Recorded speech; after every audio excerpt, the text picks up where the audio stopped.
Bonjour à toutes et à tous et bienvenue dans votre émission d'information Passe l'info. Cette semaine, on ne vous fera pas perdre votre temps en vous parlant du remaniement ministériel, qui n'est qu'une façon détournée de vous faire oublier la réforme des retraites. On ne vous parlera pas non plus de l'affaire Karachi, étant donné que le principal intéressé, Nicolas Sarkozy, est juridiquement intouchable. On ne parlera pas non plus de la victoire des Bleus face à l'Angleterre, parce qu'en France, on ne met à l'honneur les Français d'origine étrangère que lors d'exploits sportifs. Le reste du temps, on les stigmatise. Exactement. Et pour finir, on ne vous parlera pas non plus du mariage de Kate Middleton avec le prince William, parce que tout simplement, on s'en fout. On s'en fout exactement et on ne vous parlera pas non plus que cette semaine, comme vous avez pu le constater, j'ai récupéré ma place. Ouais. Et avant de commencer cette édition, je vous laisse écouter les propos d'une vedette de la radio française qui se prive de commentaires. Alors je regarde s'il n'y a pas eu des Français qui ont gagné l'Eurovision depuis, parce que quand même c'est pas possible. 1998, Dana International. Quoi, c'est français ça? Un peu Israël. Actualité nationale. En cette période de mécontentement profond des Français à l'égard de Sarkozy et de sa politique, les ambitions s'aiguisent en vue de l'élection présidentielle de 2012. Bien sûr, le Parti socialiste se voit déjà à l'Élysée en utilisant le mécontentement justifié des salariés. Alors, les primaires ont commencé. Il est vrai que DSK a déjà prêté allégeance aux lobbies sionistes. Il faut donc que Martine Aubry ne soit pas en reste. Eh bien, c'est fait. Lors d'un repas organisé par le CRIF à Lille, le 8 novembre 2010, Martine Aubry a condamné le boycott de l'entité sioniste et de ses produits. Martine Aubry et Charles Zullman, délégué régional du CRIF, se sont réjouis du jumelage entre la ville de Lille et celle de Safed en Israël, instauré en 1988 par Pierre Mauroy, qui, bien sûr, assistait aussi au dîner. On a ainsi appris qu'un partenariat avait été signé il y a quelques mois, portant sur la santé, l'emploi des jeunes, la culture, le développement durable et sur des micro-projets. Une insulte de plus à la souffrance palestinienne. Pourtant, le lobby sioniste n'en a jamais assez et Charles Zullman a dit espérer encore plus de coopération entre la ville de Lille et celle de Safed. On aurait pu croire que ce dîner se limiterait à des questions régionales, voire nationales. Pas du tout. M. Zullman était là pour désigner une fois de plus la République islamique d'Iran comme cible, reprenant les arguments habituels du lobby sioniste pour tenter de conditionner l'opinion française et de la préparer psychologiquement à des agressions contre l'Iran, la Syrie ou le Liban.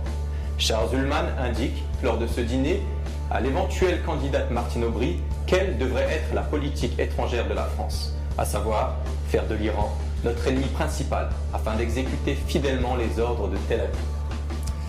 Pour l'occasion, Richard Prasquier avait fait aussi le déplacement, ce qui confirme que ce dîner avec Martine Aubry dépasse largement le cadre régional. Comme à son habitude, il a agité l'épouvantail habituel de l'antisémitisme, qui selon lui se fixe chez les jeunes générations dans certaines zones prioritaires et certains groupes scolaires.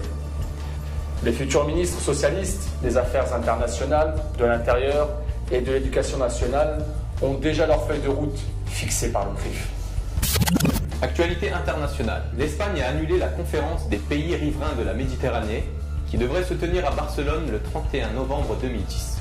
Cette annulation est motivée par la poursuite de la colonisation par Israël. L'Espagne donne une leçon à beaucoup de gouvernements européens, notamment à la France. On n'imagine pas le gouvernement Sarkozy oser déplaire à ses commanditaires de Tel Aviv. Le gouvernement espagnol est dirigé par des socialistes. Quand on connaît la servilité des socialistes français vis-à-vis d'Israël et de son lobby, on a envie de dire aux socialistes de l'Hexagone, qui trop souvent donnent des leçons de morale politique à tout le monde, de s'inspirer de leurs camarades espagnols. Leur position s'explique également par la position du mouvement antisioniste en Espagne, un sujet sur lequel nous reviendrons prochainement. La colonisation continue à Jérusalem-Est. La sinistre farce des prétendues négociations Israël-autorité palestinienne continue. Israël vient d'annoncer la construction de 1300 nouveaux logements dans la partie est de Jérusalem.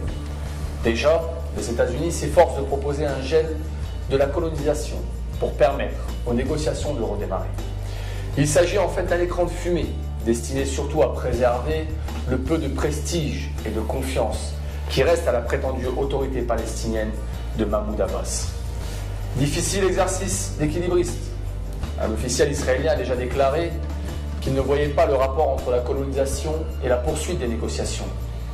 On doit reconnaître que quelque part, il n'a pas tort. Tout Israël n'est que colonisation. C'est ce que pense, comme vous le savez, une immense majorité de Palestiniens qui savent depuis longtemps que négociation veut dire malheureusement capitulation face à l'entité sioniste. Selon le journal Libération, en échange d'un gel des constructions en Cisjordanie de 3 mois, hormis Jérusalem-Est, les États-Unis se sont engagés à fournir à Israël 20 avions de combat F-35 pour une valeur de 3 milliards de dollars. De plus, Washington promet son veto pour les instances internationales à toute résolution hostile à l'État sioniste. Alors qu'au même moment, un rapport publié par l'ONG israélienne La Paix Maintenant affirme que les colons auraient comblé en moins de 2 mois le retard cumulé du gel précédent. C'est incroyable. Le saviez-vous? Une escroquerie qui fait grand bruit à New York. Plus de 5000 personnes ont reçu frauduleusement aux États-Unis 42,5 millions de dollars. Seulement. 42,5 millions de dollars payés par l'Allemagne en se faisant passer pour des victimes de la Shoah. Les faits. Selon un communiqué du bureau du procureur de New York, Preet Bharara, 17 personnes ont été inculpées dans cette affaire. 6 d'entre elles font partie de l'organisation Claims Conference, basée à New York et qui vient en aide aux victimes du nazisme. Depuis sa fondation en 1951, la Claims Conference défend les revendications de dédommagement des victimes juives du nazisme et a géré près de 70 milliards de dollars de réparations versées par l'Allemagne. Le siège de l'organisation se trouve à New York, mais celle-ci est également représentée à Francfort, Vienne et Tel Aviv. Des responsables de cette institution auraient validé plus de 5500 demandes frauduleuses et, en contrepartie, gardé une partie de l'argent pour eux-mêmes et leurs complices. Près de 5000 personnes ont reçu frauduleusement entre 2000 et 2009 un montant de 18 millions de dollars, alors que 700 personnes ont reçu des versements mensuels de 411 dollars pour un total de 24,5 millions de dollars. Ces pseudo-victimes décrivaient l'enfer des camps de travail et des ghettos. D'autres racontaient comment, gamins, ils avaient fui les nazis sous les bombes pour se cacher jusqu'à la libération. Le procureur a ajouté qu'un grand nombre de ces personnes ayant reçu frauduleusement de l'argent sont nées après la Seconde Guerre mondiale. Et au moins une d'entre elles n'était même pas juive. Au-delà du préjudice financier, ce scandale vient ternir l'image de la Claims Conference, alors que l'institution verserait aujourd'hui près de 400 millions de dollars par an pris sur les fonds du gouvernement allemand.